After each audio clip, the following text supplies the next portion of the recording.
Hello students, good morning everybody. Once again, let's come on the online platform of the Bhavana Institute of Science. Let's read the next poetry, a roadside stand composed by Robert Frost. यानी roadside stand poetry जो है वो Robert साहब ने लिखी थी और Robert साहब ने इस पोएट्री के माध्यम से कंट्रीसाइड्स जो पीपल है उनका जो पिटिएबल कंडीशन है उसके बारे में उन्होंने बताया है कि किस तरीके से ग्रामीण लोग जिनके साथ में डिस्क्रिमिनेशन किया जाता है as a social background, casteism, colour discrimination. तो चलिए हम विस्तार से सबसे पहले रोड साइड स्टैंड जो पोएट्री है इस पोएट्री के बारे में इंट्रोडक्शन करेंगे।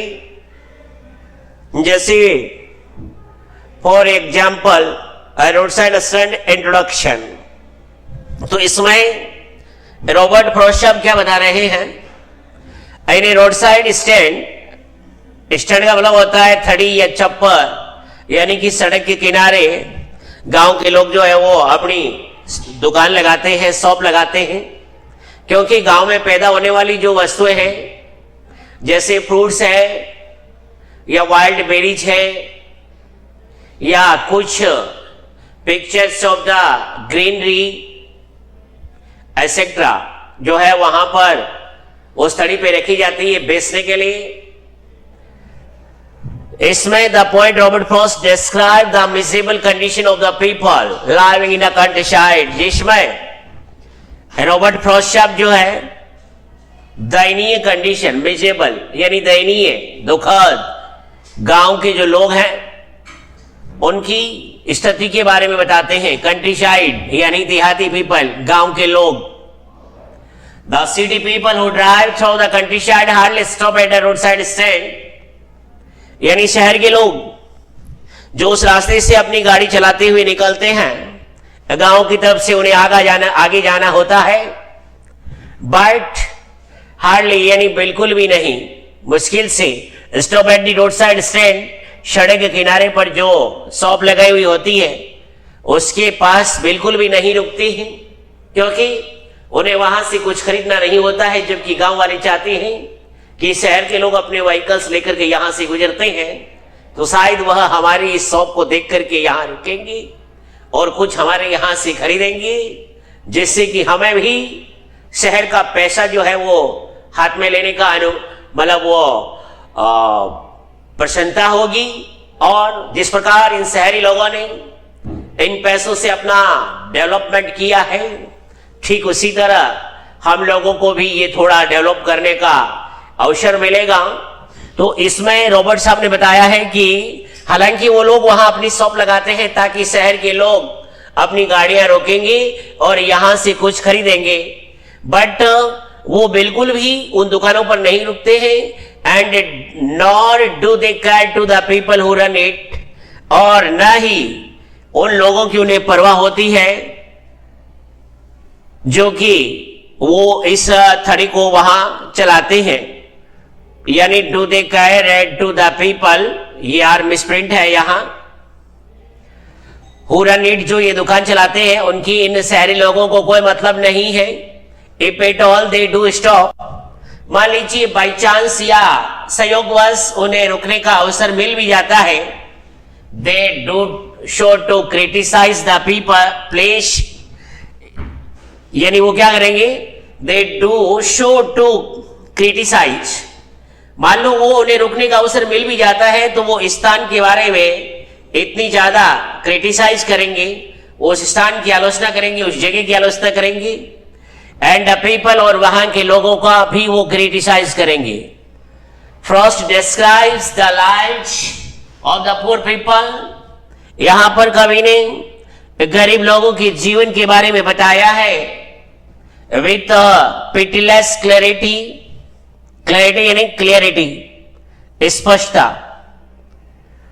and with the deepest sympathy and humanity, जिसमें इन दयनीय लोगों के प्रति कवि की गहन सहानुभूति और मानवता की भावना प्रकट होती है उसके हृदय में। उसकी गहन रुचि है उन गांव के लोगों की कि कितने मजबूर और गरीब लोग हैं ये, लेकिन इनकी डेवलपमेंट के लिए, इनकी इंप्रूवमेंट के लिए कोई किसी तरह का न तो कुछ एनजीओज करती है न ही कोई गांव के लोग या गवर्नमेंट, कोई भी इनके विकास के लिए कुछ भी नहीं करता है। इस तरीके से ये रोड साइड स्टैंड जो पोइट्री है उसका इंट्रोडक्शन आपको बताया गया है। उसके बाद में इस पोइट्री का नेक्स्ट स्टेप जो है यानी theme of the poem, it is very important question. यानी अक्सर इस कोई भी पोइट्री होती है, the idea of the simplicity and the state of the marginalised, यानी मैंने आपको स्टार्टिंग में ये बता दिया था कि theme of the poem, mostly her poetry जो होती है उसका अक्सर इस क्वेश्चन पूछा जाता है कि भाई ये जो सच पोइट्री है उसका थीम क्या है, कि describe the theme of the poem. जैसे रोड साइड स्टैंड है या कीपिंग क्वाइट है, कि माय मदर एट 66 है, या आई थिंक ऑफ ब्यूटी है, या आंट जेनिफर्स टाइगर्स है। तो इस तरीके से इसका भी क्वेश्चन आ सकता है। तो the idea of the simplicity, यानी इसमें कवि जो है ये सादगीपन का जो विचार प्रस्तुत किया गया है, and the state of the marginalised vendors, marginalised कहते हैं ए वीकर। अब वीकर कैसे, जैसे कि एक तो सोशल ग्रुप से जो वीक होते हैं, यानी कि उनके साथ में कास्टिज्म का जो डिस्क्रिमिनेशन होता है या कलर डिस्क्रिमिनेशन होता है, उनको कहते हैं वीकर, कमजोर। और वैसे मार्जिनलाइज्ड यानी ये लोग जो कि हाशिए पर होते हैं। वेंडर्स यानी फेरी वाले जो घूम घूम करके या छोटी छोटी छड़ी लगा करके अपना वेयर्स जो होता है उसको सेल करते हैं सड़क के किनारे। तो यहां पर कवि जो है वो सड़क के किनारे जो गांव के अंदर जो छड़ी लगाई जाती है उनके बारे में बता रहे हैं, उसकी सिंप्लिसिटी और स्टेट ऑफ द मार्जिनलाइज्ड जो होती है उसके बारे में बता रहा है। ऑफ द कंट्री साइड यानी उन गांव के लोगों का is the theme of the poem, यही इसका कविता का थीम है। और वो पोएम है अ रोड साइड स्टैंड, यानी एक सड़क के किनारे की थड़ी या दुकान। In the poem A road side fruit and vegetable stand is describe, यानी इस कविता में सड़क के किनारे पर फल और सब्जी का जो छप्पर लगाया गया या थड़ी लगाई गई है उसके बारे में बताया गया है। एंड द स्पीकर कंसीडर्स, और इसके बारे में स्पीकर जो है यानी बोलने वाला वक्ता या कवि जो है वो क्या करता है, कंसीडर्स मानता है या सोचता है, how straight forward and truthful both the stand and its proprietors are, कि किस तरीके से स्ट्रेट फॉरवर्ड एंड ट्रुथफुल कि दोनों आगे बढ़ने के लिए सोचते हैं, एंड ट्रुथफुल और सत्य पूर्वक both the stand and its proprietors, यानी कि थड़ी और इसका मालिक, ऑनर, चलाने वाला। द पोएम इंप्लाइज दैट, कविता हमें यह सूचित करती है कि या बताती है कि इवन सीमिंगली इनसिग्निफिकेंट थिंग्स, यद्यपि वो वस्तुएं हमें महत्वहीन प्रतीत हो रही है, यूजलेस या बेकार प्रतीत हो रही है, like a tiny fruit shop, यानी एक छोटी सी फल की दुकान की तरह, कैन हैव प्रोफाउंड ब्यूटी, लेकिन उसमें गहन सुंदरता हो सकती है, एंड सिग्निफिकेंस और महत्व। It also considers the innocence and ignorance of these poor people, इसमें कवि ये भी इन गांव के गरीब, मासूम या भोले भाले, अज्ञानी लोगों के बारे में सोचता है, and how they expect from the rich, और किस तरीके से वो इन धनवान लोगों से कुछ अपेक्षा रखते हैं कि वो हमें कुछ देंगे। The poem also discusses the idea, इस कविता में यह भी डिस्कस किया गया है या बताया गया है, डिस्क्राइब किया गया है उस विचार के बारे में, how the government agencies be pull them, कि किस तरीके से सरकार या सरकारी एजेंसियां जो है इन गांव के लोगों से खिलवाड़ करती है, या कैसा छोटा सा लालच देकर के इन लोगों को इनके द्वारा, यानी कि धनवान लोग जो होते हैं, पैसे वाले, या अन्य एनजीओ या अन्य जो एजेंसियां होती है या गवर्नमेंट जो होती है, बस अपना स्वार्थ पूर्ण कर लेते हैं और इनको मूर्ख बना देते हैं थोड़ा से लालच के द्वारा। अब हम स्टेंजा बाय स्टेंजा इस पोइट्री के बारे में रीड करते हैं। अब फर्स्ट स्टेंजा देखिए। The little old house was out with a little new shed, यानी सड़क के पास में एक छोटा सा पुराना घर था और उस घर के आगे एक छोटी सी थड़ी बाहर की ओर, यानी चार दी, मतलब वो जैसे चबूतरा बना करके उसके ऊपर दुकान लगा दी हो या छप्पर बना दिया घर के आगे और उसके ऊपर उन्होंने एक छोटी सी दुकान लगा ली हो। न्यू शेड यानी नया छप्पर या थड़ी। In front at the edge of the road, यानी सड़क के सामने बिल्कुल किनारे पर, वेयर द ट्रैफिक स्पीड, जहां पर शहरों का ट्रैफिक जो है वो मूविंग अहेड स्पीडीली, यानी ये स्पीड से स्पीड बना है जिसका मतलब होता है मूविंग स्पीडीली, यानी कि तीव्र गति से जो ट्रैफिक आगे बढ़ जाता था उस रोड से, जिस किनारे पर गांव के उस छोटे से घर के आगे एक छोटी सी दुकान या थड़ी लगाई गई थी। A road side stand that too, यानी वो सड़क के किनारे वाली दुकान या छप्पर पैथेटिकली, यानी इन ए पिटिएबल मैनर, यानी कि याचना पूर्वक या आग्रह करती थी। प्लीड यानी मेड ए रिक्वेस्ट, प्लीड का मतलब क्या होता है? मेड ए रिक्वेस्ट, यानी आग्रह करना, याचना करना। अब वो जैसे कि मानो दुकान खुद याचना कर रही हो, हालांकि दुकान कोई याचना नहीं कर रही थी बल्कि उसका ऑनर याचना करता था कि it would not be fair to she for a dole of bread, यानी इसमें कवि कहता है यह कहना उचित नहीं होगा कि वो केवल डॉल ऑफ ब्रेड के लिए ऐसा कर रहे थे। डॉल ऑफ ब्रेड का मतलब होता है डोनेशन, यानी खैरात में मांगना या भीख मांगना। यानी आप लोग सोच रहे होंगे कि शायद वो दुकान जो है वो लोगों से भीख मांग रही थी या उनसे जबरदस्ती आग्रह किया जा रहा था, ये कहना उचित नहीं है। But according to the poet, but for some of the money, वो केवल दुकान कुछ पैसा चाहती है। द केस नगद रूप में, हुज फ्लो सपोर्ट, जिसका पूरा सपोर्ट होता है। The flowers of the city, वो शहर की जो अच्छी वस्तुएं होती है उनको फलने फूलने में मदद मिलती है। फ्रॉम सिंकिंग, ताकि ऐसा ना हो कि वो सारी वस्तुएं जो है वो रुइन हो जाए, बर्बाद हो जाए। एंड विदरिंग फेंट, और मुरझा करके कुमला जाए, यानी नष्ट हो जाए। द पॉलिश्ड यानी रिफाइंड, परिष्कृत। Traffic passed with a mind ahead, यानी वो पुरस्कृत या शानदार, बढ़िया, वंडरफुल या तेजी से बढ़ता हुआ यातायात जो है बिना ध्यान दिए आगे की ओर बढ़ जाता है।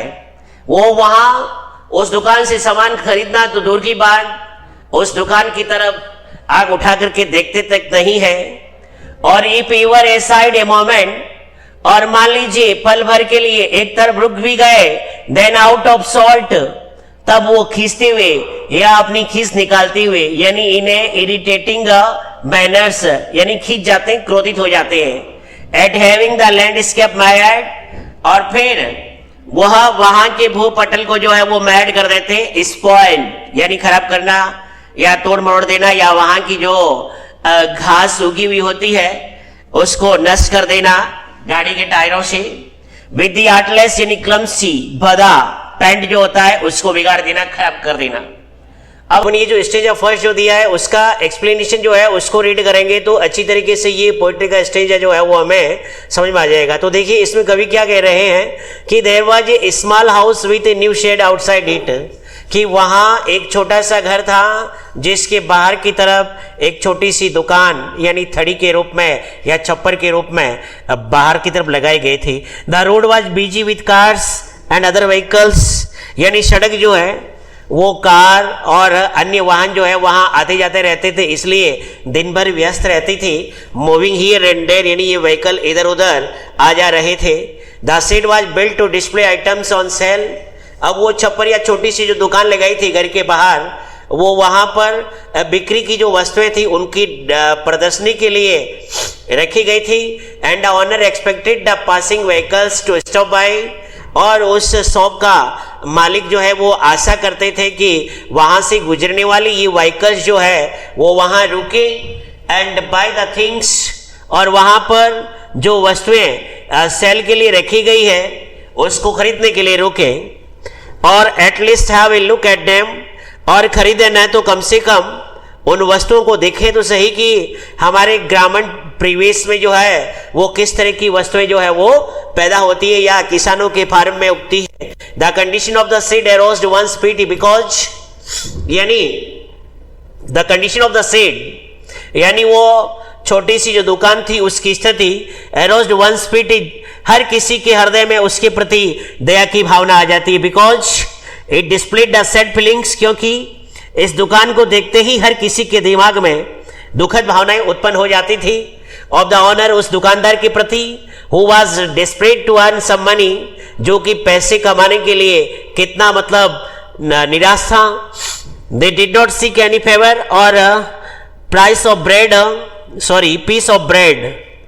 दे डिड नॉट सीक, यानी ये गांव के दुकान के मालिक did not seek any favour, वो किसी भी आपके सपोर्ट की तलाश में नहीं थे, और पीस ऑफ ब्रेड या किसी रोटी के टुकड़े की मोहताज नहीं थे फ्रॉम द सिटी पीपल, इन शहरी लोगों से।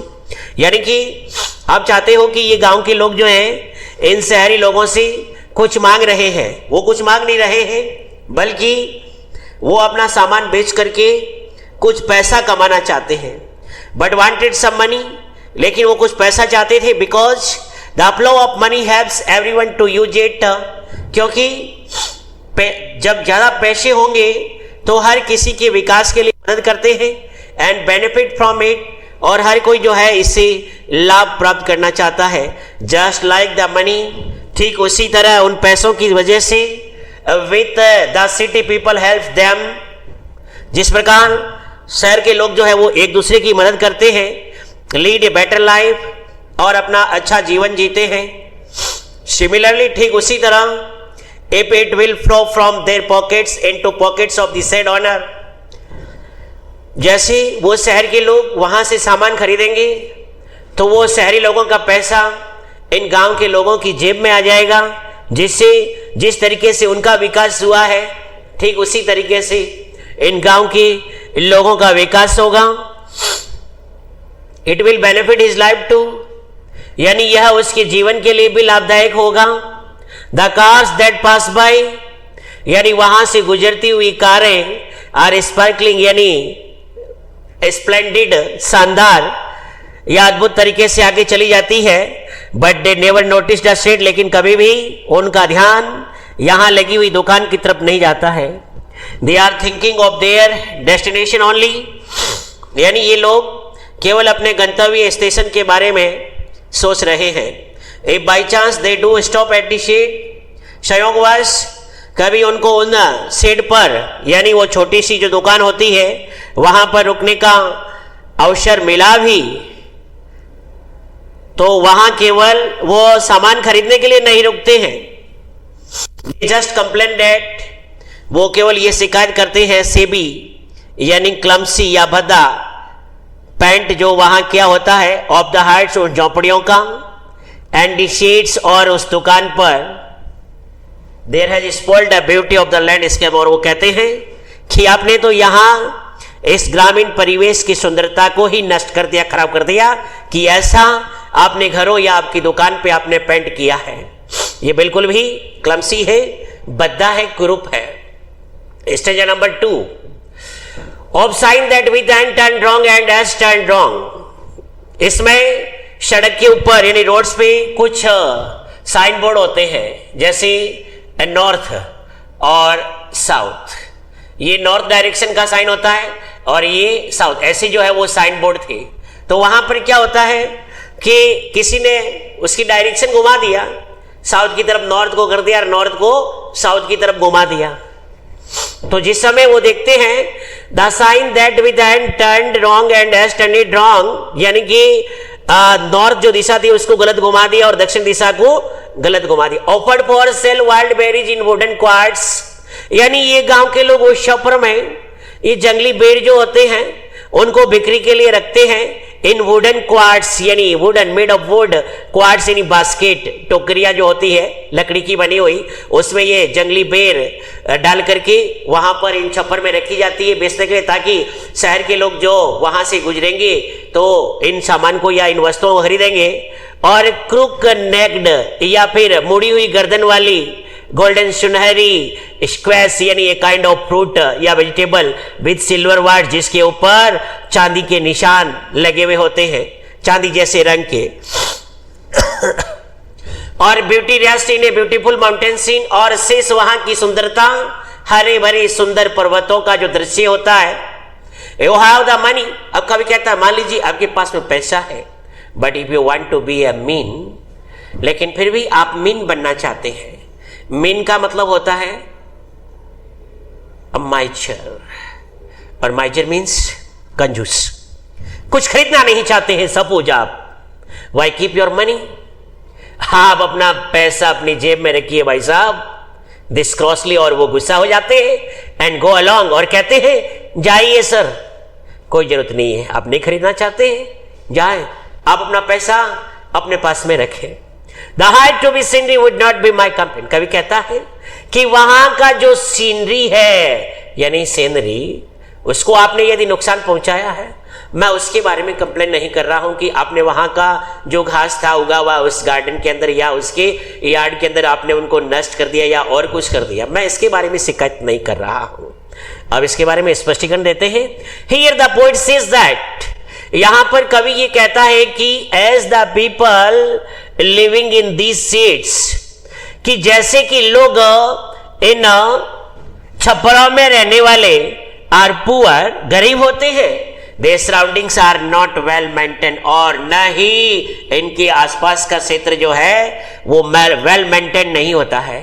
The sign board indicating direction of north and south, ये संकेत बोर्ड उत्तर और दक्षिण दिशाओं का संकेत करते हैं, are pointing towards the wrong direction, हालांकि अब वो गलत दिशा की ओर संकेत बता रहे थे। The seed have farm produce, यानी वो छोटी सी दुकान जो लगाई गई थी, खेतों में उत्पन्न होने वाली वस्तुओं को रखा गया था, जैसे वाइल्ड बेरीज, यानी जंगली जो झाड़ियां होती है उनके ऊपर लगने वाले फ्रूट्स जैसे बेर हैं, गोल्डन स्क्वैश यानी लौकी या कद्दू जैसी सब्जी या फल विथ सिल्वर कलर्ड मार्क, जिसके ऊपर चांदी के रंग का मार्क या चिन्ह लगाए हुए होते हैं, केप्ट इन वुडन बास्केट, जिन्हें यहां लकड़ी की टोकरियों में रखा जाता है।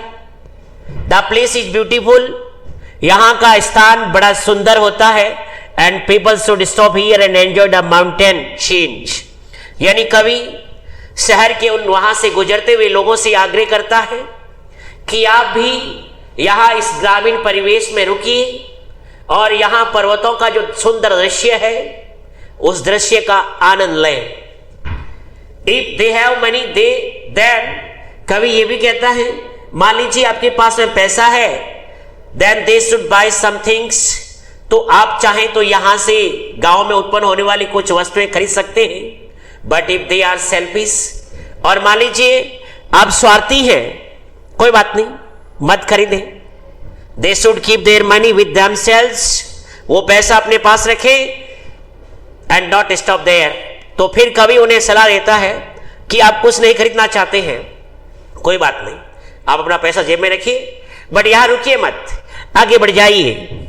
द पोइट सेज दैट, कवि कहता है कि he does not complain that the seeds have spoiled the scenery of the place, कि इस दुकान की वजह से वहां के उस दृश्य की सुंदरता को खराब कर दिया, मैं इसके बारे में कोई शिकायत नहीं कर रहा हूं। Stage number 3, so much as the trusting sorrow of the what is unsaid, कवि कहता है मुझे किसी बात का कोई दुख नहीं है, लेकिन सबसे मेरा विश्वसनीय दुख इस बात का है कि इन लोगों ने कुछ कहा नहीं, रुके, आगे बढ़ गए।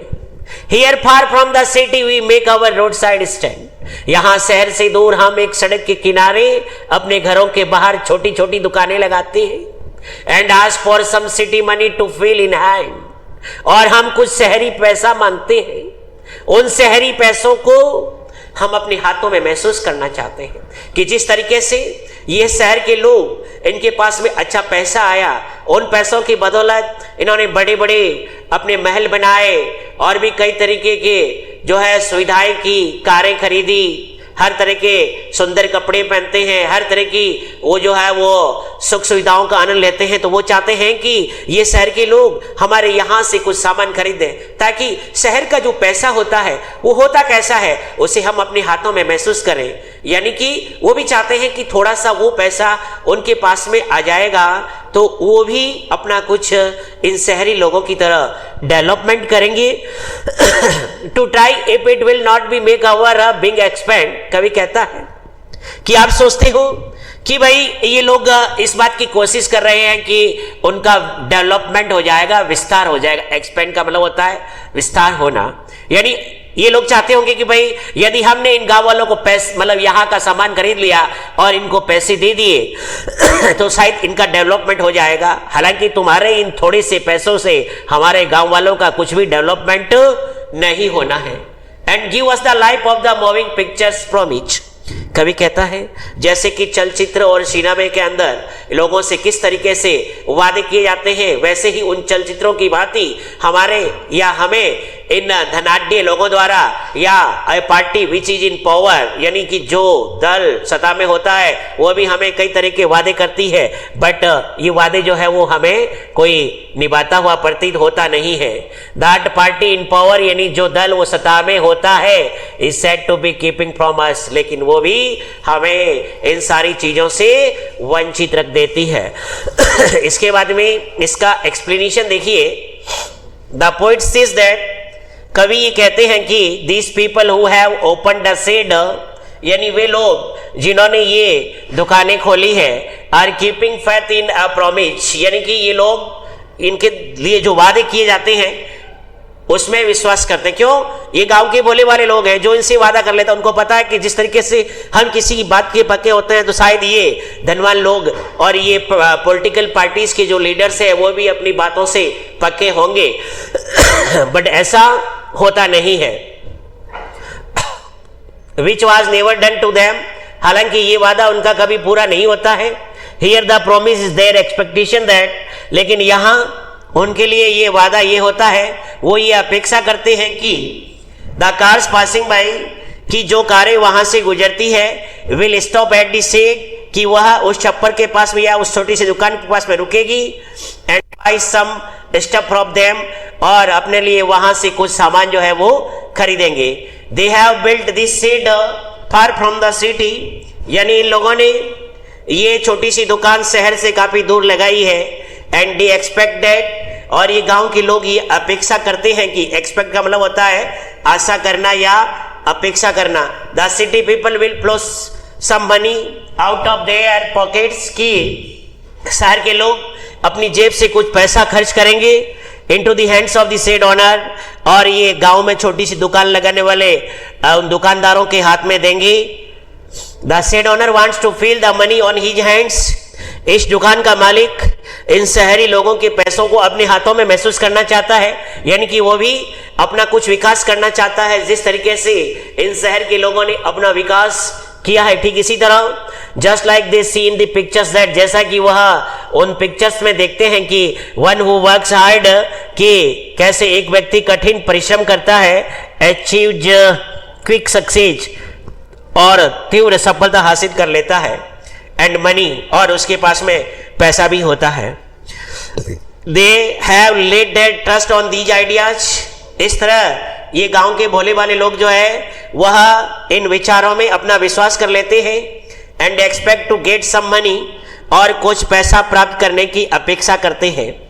फ्रॉस्ट एड्स दैट, फ्रॉस्ट और आगे कहते हैं कि the political party in power, यानी कि जो राजनीतिक दल जो सत्ता में होता है, has stop the flow of cash from the city dwellers to the rural people, यानी कि शहरी जो डेवलपमेंट होता है वो गांव की ओर डेवलपमेंट जो हो रहा था उसको रोक दिया जाता है, यानी कि केवल विकास शहरों में ही किया जाता है। गांव के लोगों की तरफ ये पॉलिटिकल पार्टी के लोग जो है वो बिल्कुल भी ध्यान नहीं देते हैं। Stage number 4, it is in the news that, अब कवि कहता है कि समाचारों में भी यह न्यूज आई थी कि ऑल दीज पिटीफुल किन, कि ये सारे दयनीय किन यानी रिलेटिव्स या दुखी रिश्तेदार उनके जो होते हैं kin relatives, are to be bought out and mercifully gathered in, यानी कि इनके सारे रिश्तेदार सगे संबंधी जो भी है उन सब की ये दुकानें और उनके घर खरीद लिए जाएंगे। एंड मर्सीफुली गैदर्ड इन, और सबको बलपूर्वक इकट्ठा करके and to live in village, और उन्हें गाँव में रिलोकेट किया जाएगा, यानी कि इन्हें गाँव में पुनः बसा जाएगा। Next to the theatre and the store, जहाँ पर ये थिएटर यानी सिनेमा थिएटर खुले हुए हैं, या जो ग्रोसरी स्टोर जो होता है उस ग्रोसरी स्टोर से आगे इनको जाके बसाया जाएगा, ताकि जो है जब भी मनोरंजन का काम होगा या मनोरंजन करना चाहेंगे तो थिएटर में जाकर के मूवी देख लेंगे, और खाने पानी की यदि खान पीन की इनको चीजें चाहिएगी तो ये जो ग्रोसरी स्टोर होगा वहां से ये सामान जो है वो खरीद लेंगे। They won't have to think for themselves anywhere, यानी उन्हें ऐसी जगह रखा जाएगा या बसाया जाएगा जहां पर उन्हें अपने बारे में सोचने का अवसर ही नहीं मिलेगा। While greedy good doors, अब greedy good doors कौन से? वे लोग दिखावा तो करते हैं कि हम आपके लिए वो कर रहे हैं, हम आपके लिए वो कर रहे हैं, हम आपके लिए वो कर रहे हैं, बट करते कुछ नहीं है, बल्कि अपना स्वार्थ पूरा करते हैं। मतलब दिखावा तो अच्छा होने का, बट होते बड़े लालची हैं यानी उनको मूर्ख बना करके अपना स्वार्थ निकालने की कोशिश में करते हैं। बेनिफिशिएंट बीस्ट ऑफ प्रे, यानी लाभ प्राप्त करने वाले ये हिंसक शिकारी पशु, जिस प्रकार कैसे एक मृत पशु की डेड बॉडी जहां होती है, जब तक वो जिंदा होता है तब तक उसके चारों ओर मंडराते रहते हैं, यानी इकट्ठा होकर के, और जो ही मर जाता है उसके ऊपर टूट पड़ते हैं। स्वार्म, स्वार्म का मतलब होता है गैदर, इकट्ठा होते हैं। ओवर देयर लाइफ, यानी उनकी जिंदगी के लिए। एनफोर्सिंग बेनिफिट्स, यानी बलपूर्वक अपने लाभ प्राप्त करने के लिए, यानी उनके चारों तरफ मंडराते रहते हैं या हर तरह की योजना बना करके किसी न किसी तरह इन गांव के भोले भाले लोगों को अपने जाल में फंसा लेते हैं। दैट आर कैलकुलेटेड, यानी जिसके बारे में उन्होंने पहले ही प्लान बना लिया था, योजना बना ली थी। To soothe them out of their wits, कि उन्हें शांत कर दिया जाएगा। सूद शांत करना, आउट ऑफ देयर वेट्स यानी कि उन्हें मूर्ख बना देंगे। And by teaching them how to sleep, और उन्हें ये सिखाते हैं कि कैसे सोया जाता है। दे स्लीप ऑल डे, खुद तो दिन भर सो जाते हैं। Destroying their sleeping at night the ancient way, और पुराने तरीके से उनके रातों की नींद को हराम कर देते हैं, खराब कर देते हैं। ठीक इसी तरह अब स्टेजा के बारे में हम एक्सप्लेन करते हैं। It is in news that, यानी समाचार पत्रों में यह न्यूज है कि soon all these sheds and hut will be bought by the government, कि बहुत जल्द ये छप्पर वाली दुकानें या थड़ियां जो लगाई गई है इन ग्रामीण लोगों के द्वारा, और उनकी झोपड़ियां जो है वो सरकार खरीद लेगी। And these people will be relocated to the village, और इन लोगों को गांव में पुनः रिलोकेट करना पड़ेगा, मतलब कर दिया जाएगा, उन्हें बसाया जाएगा। नियर देयर हाउसेज, उनके घरों के नजदीक। There will be movie theatre and grocery store, जहां पर फिल्म देखने के लिए थिएटर होंगे या फिर ग्रोसरी स्टोर भी होगा, जहां से वो अपना सामान खरीद लेंगे और मनोरंजन के लिए नाट्यशाला में जाएंगे, मूवी देखेंगे। They will be so happy there, इन सारी चीजों के द्वारा ये गांव के लोग इतने खुश हो जाएंगे कि they will not worry about their future, वो कभी अपने भविष्य के बारे में चिंतित नहीं होंगे। द पोएट सेज, कवि कहता है, greedy good dots and beneficent beast, यानी ये अच्छा दिखावा करने वाले लालची लोग एंड बेनिफिशिएंट बीस्ट, और लाभ प्राप्त करने के लिए ये हिंसक जानवर। Such people who serve to be doing good deeds, यानी ऐसे लोग दिखावा तो ये कर रहे हैं कि वो उनके लिए अच्छे कार्य कर रहे हैं। क्या कार्य कर रहे हैं? अच्छे कार्य कर रहे हैं। बट आर एक्चुअली ग्रीडी, लेकिन वास्तविक रूप से वो बड़े लालची होते हैं। And are animals of prey, और वो हिंसक जानवर यानी शिकार करने वाले who so that जो ये दिखाते हैं कि they are benefiting the other persons, कि वो दूसरे व्यक्ति के लिए लाभ खोज रहे हैं या उनके लिए लाभ के काम कर रहे हैं। इन रियलिटी, लेकिन वास्तव में दे डिस्ट्रॉय देम, वे उन्हें नष्ट करते हैं। The rich people and politicians, ये धनवान लोग और राजनीतिज्ञ are described at greedy good door, यानी इनको ग्रीडी गुड डोर बताया गया है। एंड द बेनिफिशिएंट बेस्ट, और उन्हें बेनिफिशिएंट बेस्ट भी कहा गया, because they saw that they are helping the poor shed owners, कि वे उन गरीब, ये छोटी छोटी थड़ी लगाने वाले जो उनके मालिक होते हैं, उनकी वो मदद कर रहे हैं। बट इन रियलिटी, लेकिन वास्तविकता में nothing like that is done, इस तरह का कोई भी कार्य उनके द्वारा नहीं किया जाता है एक्चुअली।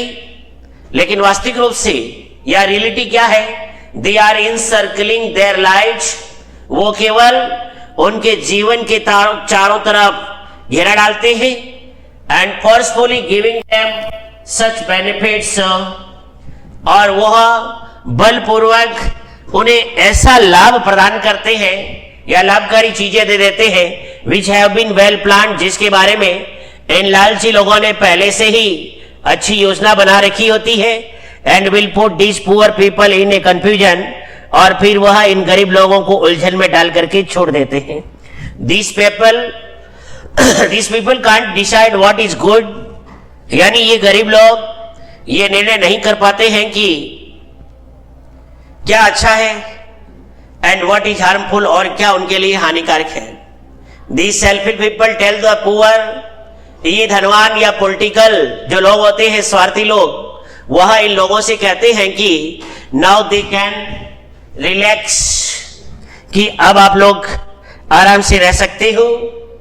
बट इन रियलिटी, लेकिन वास्तविकता तो यह होती है, they themselves sleep all day long, वे स्वयं दिन भर सोए रहते हैं। Also they destroy their sleep at night, लेकिन वह इन लोगों की रात की नींदें खराब कर देते हैं। As has been happening since the past, जैसा कि अतीत के दौरान हुआ करता था।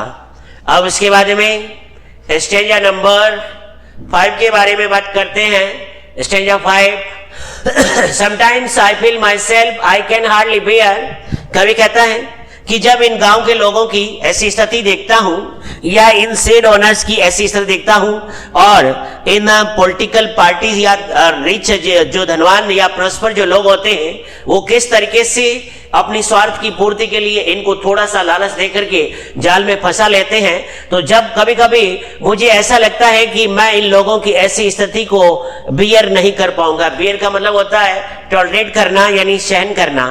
The thought of so much childish, क्योंकि ऐसा विचार बहुत ही चाइल्डिश है। चाइल्डिश मतलब इमेच्योर, यानी अपरिपक्व, यानी कि बच्चों जैसा विचार। लॉन्जिंग इन वैन, लॉन्जिंग यानी स्ट्रॉन्ग डिजायर, यानी तीव्र इच्छा रखना जो कि व्यर्थ है, बेकार है, कोई काम का नहीं है। द सैडनेस यानी वो उदासीनता, दैट लर्क्स, लर्क्स मतलब होता है लाइज हिडन, जो नीचे छुपी हुई पड़ी है। Near the open window there, यानी वहां वो खुली खिड़की जो रहती है उसकी दहलीज के पास। That wait all day in almost open prayer, यानी कि ये गांव के लोग जो शेड लगाते हैं, उस शेड की खिड़की को दिन भर खुला छोड़ते हैं और उसमें से झांकते रहते हैं, और दिन भर ये प्रार्थना करते रहते हैं कि हे भगवान, अब कोई गाड़ी यहाँ आए, यहाँ रुके और हमारे यहाँ की जो वस्तुएं हैं उसको खरीदे। फॉर द स्क्रीम्स, और कभी कभी स्क्रील का मतलब होता है स्क्रीम्स यानी चीखें। जो ही गाड़ी ब्रेक मारती है तो उस ब्रेक की चीख की आवाज आती है। The sound of the stopping car, यानी कि यह रुकती हुई कारों की आवाज होती है। Of all the thousand selfie cars that पास, लेकिन वो हजारों स्वार्थी लोगों की कारें जो इस रास्ते से आगे निकल गई। Just one to enquire what a farmer's prices are, केवल एक कार जरूर यह इंक्वायरी करने के लिए रुकी थी कि यहाँ पर किसान की जो फसल है उसकी कीमत क्या है।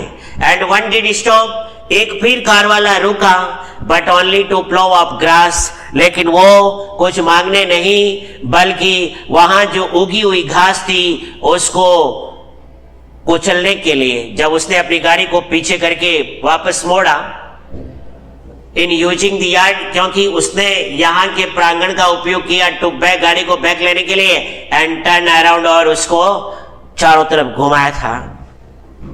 अब इसके बारे में डिटेल से स्टडी करते हैं।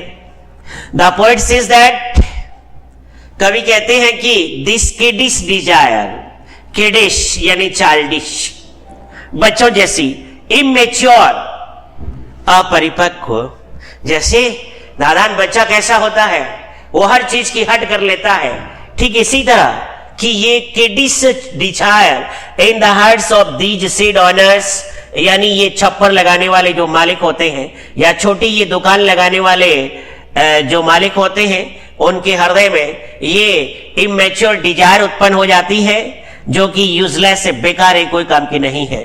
He can't tolerate their sadness, यानी कभी कहता है कि मैं उनकी इस उदासीनता को सहन नहीं कर सकता, which they go through, जिस उदासीनता से वो आगे बढ़ते जाते हैं, when they open the window of the shade, जिस समय वो अपने दुकान की खिड़की खोलते हैं, waiting for a car, और दिन भर एक कार का इंतजार करते हैं, to stop की कोई कार यहाँ आके रुकेगी, एंड बाय समथिंग, और वहां से वो कुछ खरीदेंगे। They wait there the whole day, वो दिन भर वहां इंतजार करते रहते हैं, एंड इट सीम्स दैट, और ये प्रतीत होता है कि they are doing a prayer, यानी कि शायद ये लोग प्रार्थना कर रहे हैं, सीकिंग यानी तलाश में या इच्छा में, बायर फॉर देयर गुड्स, कोई मतलब क्रेता आएगा और उनका सामान जो है वो खरीदेगा। They pray for the vehicles to step on the brakes, यानी वो प्रार्थना करते हैं उन वाहनों के मालिकों से कि आप उनकी दुकान की सीढ़ी के पास में आके रुके, and want to hear a car stop by, और वो चाहते हैं कि कोई कार रुकती हुई हमें सुनाई दे। There are many cars carrying selfish people, वहां से कई कारें निकलती है यानी उन स्वार्थी लोगों की, बट होपफुली, लेकिन फिर भी यहाँ के लोग ऑप्टिमिस्टिक होते हैं यानी आशान्वित होते हैं। सब में stop by just to ask the prices of the produce, लेकिन उनमें से कुछ यह रुक जाते हैं कि वहां का जो उत्पादन है या खेतों में उत्पन्न होने वाली वस्तुओं की कीमत क्या है, यानी कि ग्राउंड बाय द फार्मर, जो किसानों के द्वारा उगाई जाती है। Once car did stop there, एक कार वहां रुकी भी, but just to disturb the grass, वो केवल वहां की घास को उथल पुथल करने के लिए रुकी थी। When they back their car and turn around, जब उन्होंने अपनी कार को पीछे किया और वापस उसको गोल घुमाया, तब उसने घास जरूर उसकी नष्ट कर दी थी। Stage number 6, and another to ask the way to where it was bound, अब फिर एक कार रुकी, हालांकि ना तो कुछ खरीदने के लिए, बल्कि ये जरूर पूछा था कि ये रास्ता किस ओर जाता है। And another to ask could they sell it a gallon of gas, और एक कार फिर रुकी वहां कि यहां एक गैलन गैस मिलेगा, यानी 5 litre. They could not this closely, तो दुकान वालों ने कहा गुस्सा होते हुए कि हमारे पास कोई गैस नहीं है। They had none, they did not eat she, फिर वो गुस्सा हो जाते हैं कि यार यहां कहां गैस मिलती है, हम तो यहां फ्रूट्स और वेजिटेबल्स बेचने के लिए अपनी तड़ी लगाते हैं और ये गैस मांगते हैं। तो वो गुस्सा हो जाते हैं कि भाई हमारे कोई यहां गैस नहीं है, तुम्हें दिखती है क्या कहीं गैस रखी हुई? No in country money the country scale, कभी कहता है नहीं, ये गांव के लोगों का जो पैसा है, द कंट्री स्केल, यही इनके देश का या गांव का मेजरमेंट है, पैमाना है। ऑफ गैन यानी उन्नति का, द रिक्विजिट यानी डिजायर्ड, इच्छा, लिफ्ट ऑफ द स्पिरिट यानी उससे उनकी आत्मा में मतलब उत्साह हो जाता है। हैज नेवर बीन फाउंड, और so the voice of the country seem to complain, इसलिए कभी कहता है कि इसलिए मैं कहता हूं कि गांव की आवाज शिकायत करती हुई प्रतीत होती है। आई कांट हेल्प ऑनिंग, ऑनिंग का मतलब होता है कन्फेसिंग यानी स्वीकार करना। द ग्रेट रिलीफ या स्वीकारोक्ति यानी अत्यधिक राहत का, it would be to put this people at one stroke out of their pain, यानी कवि चाहता है कि इन लोगों को एक ही प्रहार में इनके दुखों से दूर कर देना चाहिए, वन स्ट्रोक यानी एक ही बार में। And then next day as I come back into the शैन, लेकिन अगले दिन जो ही मैं शैन आता हूं, बैलेंस्ड यानी संतुलित यानी होश में होता हूं, I wonder how I should like you to come to me, मुझे आश्चर्य या हैरानी होती है कि किस तरीके से मुझे तुम्हारे पास आना चाहिए था। And offer to put me gently out of my pain, और विनम्रता पूर्वक मुझे अपने दुखों से दूर करना था। Explanation, some stop by to ask direction of their destination, यानी कवि कहता है कि कुछ लोग वहां अपने गंतव्य का डायरेक्शन जो होता है उसको पूछने के लिए रुकते हैं। Some car stop by to buy fuel for their cars, और कुछ कारें रुकती भी है ताकि उनके कारों के लिए फ्यूल जो है वहां से खरीदा जाए, यानी फ्यूल, गैस, पेट्रोल, डीजल जो भी है, इसलिए वो रुकते हैं। Poet gets annoyed and sees that, लेकिन कवि क्रोधित हो जाता है और कहता है कि do they not have any idea that, क्या उन्हें कभी ये दिमाग में विचार आता ही नहीं कि these poor people can't afford to shell fuel, क्योंकि ये गरीब लोग हैं, इनके पास में इतना पैसा नहीं है कि वो यहाँ पर वो फ्यूल खरीद करके बेचने के लिए रखे, ऑफर रखे। ही एड्स दैट, कवि आगे फिर कहता है कि the kind of work this villages do, यानी जिस प्रकार का कार्य ये गांव के लोग करते हैं, and the kind of things they sell, और जिस प्रकार की वस्तुएं वो यहाँ बेचते हैं, it can't lead to the required upliftment, इससे जो रिक्वायर्ड यानी आवश्यकता है उनके उत्थान की, विकास की, वो हो नहीं सकती। The resources are too less to help them get rid of their problem, क्योंकि यहाँ गांव के लोगों के पास में मीन्स जो होते हैं या संसाधन जो होते हैं वो इतने कम होते हैं कि वो अपनी इन समस्याओं से गेट रिड ऑफ नहीं हो सकते। गेट रिड ऑफ यानी छुटकारा पाना। There situation demand such A solution, उनकी स्थिति इस प्रकार का एक समाधान की मांग करती है, विच वुड बी रिलीफ्ड, जिससे यह राहत होगा, to put them out of their problems in one go, यानी कि उन्हें एक ही बार में उन्हें उनकी समस्याओं से मुक्त कर दिया जाए। The next day the poet thinks that, अगले दिन कवि फिर सोचता है कि व्हेन ही इज रियलिस्टिक, जिस समय वो वास्तविकता के बारे में सोचता है, then he expect the rich to visit, तब वो आशा करता है कि गांव वाले उसके पास में घूमने आए, and help them get rid of their, और वह उनकी मदद करें ताकि वह अपनी उन समस्याओं से छुटकारा पा सके एक ही बार में। परहैप्स विथ डेथ, शायद हो सकता है उनकी मुक्ति या उन समस्याओं से मुक्ति उनकी मृत्यु पर ही हो सकती है, बाकी तो इम्पॉसिबल।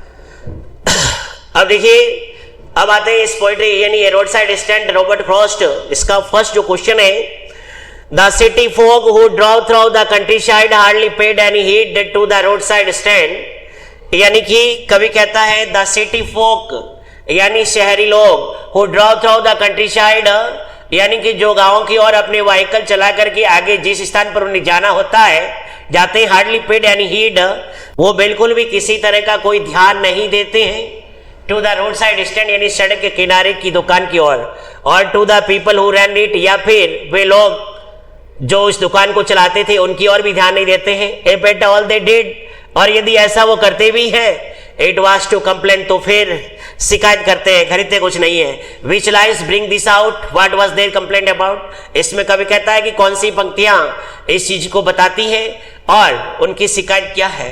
तो अब इसमें आंसर जो है, the lines that bring out the irritation of the passers by are, यानी वो पंक्तियां जो कवि का इरिटेशन या जो वहां के यात्री जो गुजरते हैं उनका जो इरिटेशन है, उनकी जो खींच है, उसके बारे में जो बताई गई है। और if ईवर aside a moment out of short, कवि कहता है कि पल भर के लिए मान लो या संयोगवश वो कभी रुक भी गए, देन आउट ऑफ शॉर्ट, तो फिर वो खींचते हुए, at having the landscape mind, और वहां के भूपटल को स्पॉइल्ड करते हुए, they complain that the sign board disfigured paint of the stall, यानी कि आपकी इस दुकान का जो बेहुदा जो रंग है या आपने किया है, spoiled the beauty of the landscape, कि उसने यहाँ की भूपटल और यहाँ के क्षेत्र की सुंदरता को नष्ट कर दिया है। The signpost pointed the wrong way, और ये जो संकेत पोस्ट लगे हुए थे पॉइंटेड द रॉन्ग वे, जो कि उन्हें गलत दिशा बताता था। And the stalls were not maintain, और वहां की दुकानें जो है वो व्यवस्थित नहीं लगाई गई थी। Question number 2, what was the plea of the folk? Plea का मतलब होता है रिक्वेस्ट, आग्रह। ऑफ द फोक यानी उन लोगों का हु हैड स्टैंड, यानी कि जिन्होंने सड़क के किनारे दुकान लगाई है। The people of the road side stand, यानी ये सड़क के किनारे वाली दुकान के लोग सेट इन प्रेयर दैट, यानी कि वो प्रार्थना की मुद्रा में ही दिन भर बैठे रहते थे। दैट की सम सिटी ट्रैफिक, ताकि शहर का कुछ यातायात शुड स्टॉप बाय, यानी कि शहर के कुछ व्हीकल यहाँ रुके।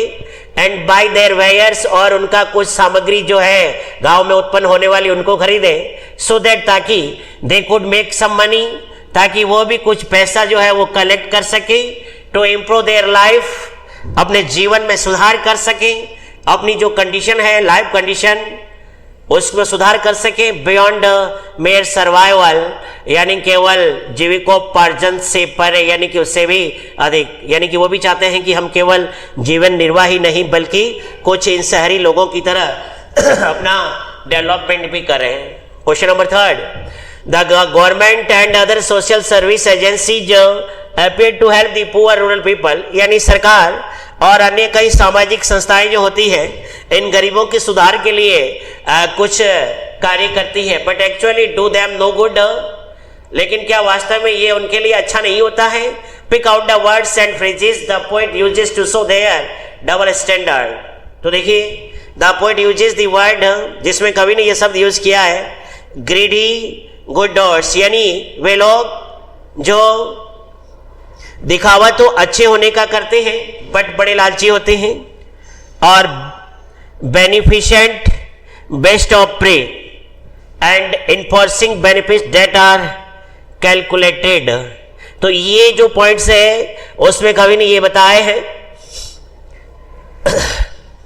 Question number 4, what is the childish longing, यानी किडिश। चाइल्डिश का मतलब किडिश यानी इमेच्योर, लॉजिंग यानी strong desire, longing strong desire, और चाइल्डिश यानी kiddish immature.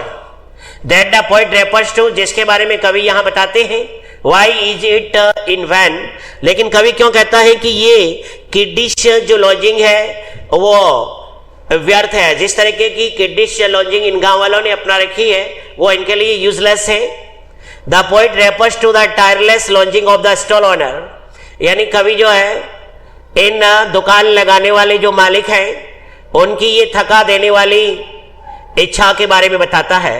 For some car to stop by, वो कुछ कारों के लिए जो वहां रुकती है। And give them an opportunity to make some money, और वहां उन्हें कुछ पैसे कमाने का अवसर दे। But the wait in vain, लेकिन उनका इंतजार व्यर्थ चला जाता है। Because the cars just pass by, लेकिन वो कारें केवल वहां से गुजर जाती है। विदाउट थिंकिंग ऑफ, बिल्कुल भी सोचे बिना। द होप, इन लोगों की आशाएं। एंड लॉन्जिंग, और इच्छाएं ऑफ द सैड फेसेज, यानी वो दुखद चेहरे या उदासीन चेहरे। पीपिंग फ्रॉम द विंडोज, जो कि अपनी दुकान की खिड़कियों से बाहर रिक्वेस्ट की मुद्रा में झांकते हुए प्रतीत होते हैं। If at all they stop, अब मान लीजिए वो रुकते भी हैं। It is to ask the way और टू टेक टर्न, या तो कि रास्ता कौन सा किधर जाएगा और या फिर वहां से वापस मुड़ने के लिए। इसके अलावा वहां कोई नहीं रखता है। Question number 5, which lines tell us about the insufferable pain. Insufferable यानी असहनीय, intolerance, that the poet feels at the thought of the plight of the rural people, यानी जब कवि इन ग्रामीण लोगों की इन दयनीय स्थितियों के बारे में सोचता है तो यह पेन उसके लिए असहनीय क्या हो जाता है, उस लाइन को बताइए। These lines that expresses the poet's insufferable pain are, ये पंक्तियां वो है जो कवि के असहनीय दर्द को उजागर करती है। I wonder how I should like you to come to me. कवि कहता मुझे आश्चर्य होता है कि मुझे तुम्हारे पास किस रूप में आना चाहिए था। And offer to put me gently out of my pain. और मेरे सामने ये प्रस्ताव रखना चाहिए था कि मुझे एक ही प्रहार में आप लोग अपने दुखों से मुझे दूर कर दो। यानी कि कवि चाहता है कि इन गांव के लोगों के दुख जो होते हैं उनको एक ही बार में पूरा जो है वो सॉल्यूशन कर देना चाहिए। तो इसी के साथ में ये क्वेश्चन नंबर 5 जो है अपना कंप्लीट हो जाता है और इसी के साथ में ये रोड साइड स्टैंड पोएट्री जो है वो भी एंड हो जाती है। इसी के साथ में a lot of thanks to you all and I will meet you the next poetry. Thanks.